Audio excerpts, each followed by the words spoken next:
તો દોસ્તો પગપાળા યાત્રા તો મેં ઘણી બધી કરી છે, પણ આ ચામુંડા માતાજીની ચોટીલા પગપાળા યાત્રા મારી બહુ જ સ્પેશિયલ છે।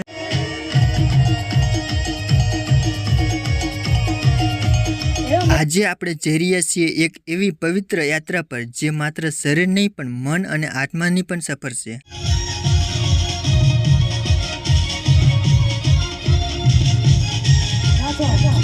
ચોટીલા મંદિર ગુજરાતના સુરેન્દ્રનગર જિલ્લામાં આવેલું છે। આ એક પવિત્ર સ્થળ છે, લાખો ભક્તો માટે શ્રદ્ધાનું કેન્દ્ર છે।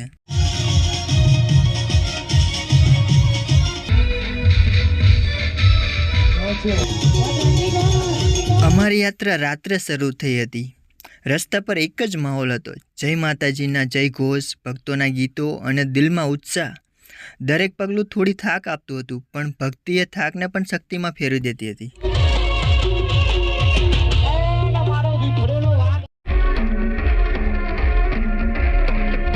રાત્રે ઠંડી હવામાં ચાલવાની મજા જ કંઈક અલગ હોય છે। રસ્તા પર લાઇટ, ચા નાસ્તાના સ્ટોલ અને સેવા કરતા લોકો, આ બધું જોઈને લાગે છે કે માનવતા હજુ જીવંત છે। ઘણા લોકો નિઃશુલ્ક પાણી, ચા અને નાસ્તો આપે છે। આ સેવા સાચે જ પ્રેરણાદાયક છે।